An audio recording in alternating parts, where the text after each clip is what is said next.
RVD 2022 Raycon Entry Number 43. Sa hirap at ginhawa ni Jolian de la Peña. Mainit ang ulo ni Romel. Galing siya sa sabungan, ipinusta niya ang natitirang pera galing sa pinagbentahan niya ng kanilang telebisyon.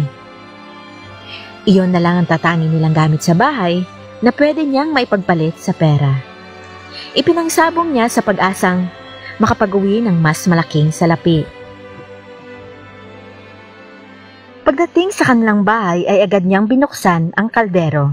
Subalit, wala itong laman, lalong uminit ang kanyang ulo. "Celia!" Tawag niya sa asawa, subalit walang tumugon. Umislid siya. Malamang ay nasa simbahan ng babae at pinagsisilbihan ang mahal nitong Panginoon. Wala siyang nagawa kundi pagtiyagaan ang 2 piraso na matigas na pandesal sa lamesa. 1 oras pa ang lumipas bago dumating ang kanyang kabiyak. "Narito ka na pala." Ibinaba nito sa lababo ang mga pinamili. "Kanina pa! Anong oras na? Hindi ka pa nakakapagluto?" Saglit na natigilan si Celia. Napatingin ito sa kanya, tila may gustong sabihin, subalit hindi na kumibo pa. "May dinaanan pa kasi ako." Sa halip ay tugon nito. "Huhulaan ko. Galing ka na naman sa simbahan at pinaglingkuran ang magaling mong Diyos." Mula sa paglilinis ng isda, ay tumigil ang babae at hinarap siya. "Romel, ilang beses ko bang sasabihin sa iyo na di tamang sisiin ng Diyos sa mga pangit na nangyayari sa buhay natin?" Tuluyang humalagpos ang init ng ulo niya. "Yan! Diyan ka magaling! Ang ipagtanggol ang Diyos mo! Pagsilbihan siya! Wala ka nang ibang alam gawin kung hindi ang sambay ng Diyos." "Wiset! Baka nakakalimutan mong hindi tayo tinulungan at pinakinggan ng Diyos noong mga araw na nagmamakaawa tayo na huwag niyang kunin ang bata sa sinapupunan mo. Pagtapos ano? Sunod-sunod na kamalasan. Negosyo ko. Trabaho mo. Kalusugan ko. Wala. Lahat binawi niya. Nagdarasal ka pa niyan. Naglulumuhod ka pa dun sa harap ng altar niya. Pero ano? Lagi mo na lang siyang inuuna. Mas inaasikaso mo pa yung Diyos mo kaysa sa akin. Pero, may dininig ba siya sa mga dasal mo? Lahat ng hirap ipinaranas niya sa atin. Tapos sasabihin mo na huwag ko siyang sisihin? Huwag ko siyang husgahan? Ang hirap mahalin ng Diyos mo. Araw-araw niyang ipinamumukha sa babae, subalit tila hindi pa rin sapat upang mabawasan ang bigat sa dibdib niya dahil sa nangyayari sa buhay nila. Ngunit nang nakita niyang lumuluha si Celia, ay agad nang wala ang galit niya. Ngayon niya lang ulit nakitang umiiyak ito magmula nang namatay ang kanilang anak. Mukhang napasobra siya sa pagkakataong iyon. "Mahal." Nilapitan niya ito at akmang hahawakan sa balikat, subalit umiwas ito. Kapag kuwan, ay nagangat ito ng mukha at tinitigan siya. "Ang Diyos ba? O ikaw ang mahirap mahalin?" Natigilan siya sa tanong ng asawa at nakaramdam ng kaba. "Nakalimutan mo na ba, Romel? Noong nagsisimula pa lang tayo at nanalangin sa kanya, ipinagkaloob niya iyon. Nabigyan ka ng pagkakataong magnegosyo. Nagkatrabaho ako. At noong humiling tayo ng anak, natupad pa rin na yun. Ganyan niya tayo kamahal ng Diyos. Bumagsak ang negosyo dahil sa ilang maling desisyon. Umalis ako sa trabaho dahil masila ng pagbubuntis ko. Nawalan tayo ng pera dahil sa pagsusugal mo.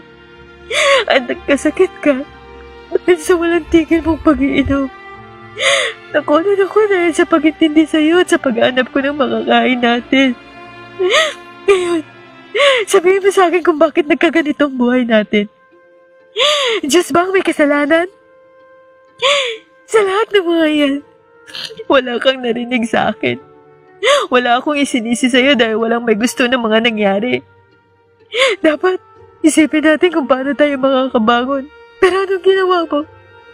Pinaninigan mo yung pagiging tambay mo. Wala ka lang ibang natupag kung hindi yung mga bisyo mo.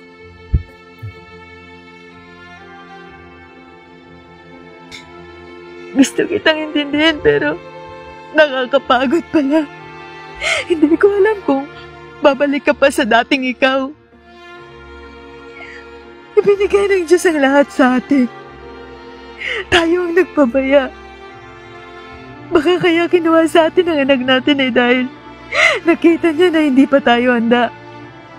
Tama lang siguro yun. Baka mapabayaan lang ang bata kung nagkataon na nasilayan niya ang mundo. Hindi ko alam kung hanggang kailan pa kita kayang mahalin. Iyon ang huling sinabi ng kanyang kabiyak bago umalis ng kusina at iniwan siyang tulala. Kinabukasan ay nalaman niyang umalis ang asawa. Bitbit ang gamit nito, iniwan na siya ni Celia. Gulong-gulo ang kanyang isip.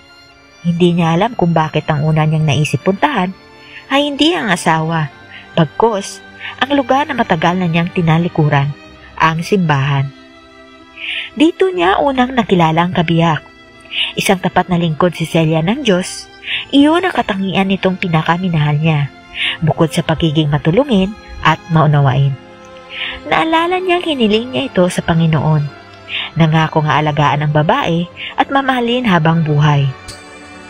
Oo, dininig nito ang panalangin niya. Nagpakasal sila, sumumpa sa harap ng Diyos na kailanmay mananatili sa tabi ng isa't isa. Nangako siyang hindi ito sasaktan at sabay nilang harapin ang anumang pagsubok kasama ang Diyos sa gitna ng kanilang pagsasama. Aminin man niya o hindi, para siyang sinampal ng katotohanan na naging pabaya siya. Oo, tama si Celia. Nakalimot siya sa Panginoon at sa asawa. Lumuhod siya sa harap nito at taimtim na nanalangin upang humingi ng kapatawaran at gabay sa pagsisimula niya ng panibagong bukas. Naway mapatawad rin siya ng asawa. Sa pagkakataong ito'y, gagawin niyang lahat upang hindi ito muling umiyak pa. Nang matapos manalangin ay tila lumuwag ang dibdib niya. Pumihit siya at laking gulat ng mabungaran ng asawa sa likuran niya. Celia? Mahigpit na niyapos niya ng yakap ang asawa. Nang gumanti ito ng yakap, ay hindi na niya napigilang humagulhol pa.